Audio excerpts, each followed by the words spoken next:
Some female journalists are starting to speak out about their own experience with domestic violence. And one of those who has gone public is CNN's Carol Costello. One day we were in an argument and he took me and he violently threw me against the wall and it knocked me out. And he dragged me much like Ray Rice dragged Janae. So I could relate to that. When I told some of my friends about this incident, they couldn't believe that it happened because he was such a charming man. Charming and handsome and nice.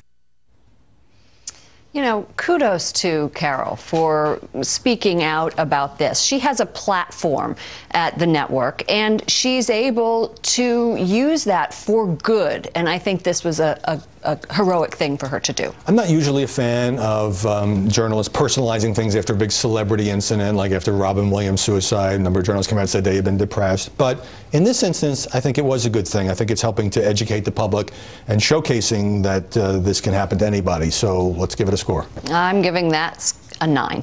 And I'll go with an 8.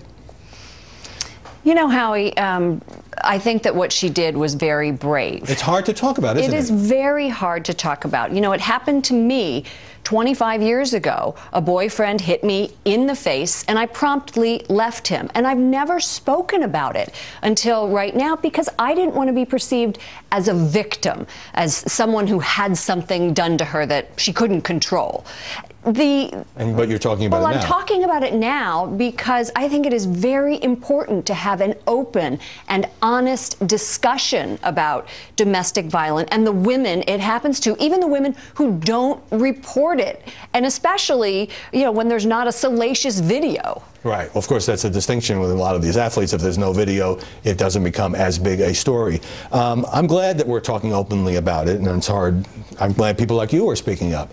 Too often I fear that the media are treating these things as entertainment. For example, the whole Rihanna and Chris Brown story was horrifying at first, and then just became kind of a gossip story. I'm glad that CBS took Rihanna off the entertainment bill on Thursday night's NFL game because it would have just sent the wrong tone. Instead, a discussion about domestic violence. And part of it was also social media. Social media went crazy when this story happened, and the hashtag, you know, why I left became viral. And then there were also hashtags that said, you know, wait, these women should be saying why I didn't leave and why I like to be a battered woman, which is just so unfair. But it really touched a nerve in society. Right. The debate no longer just on television, but also on social media websites as well.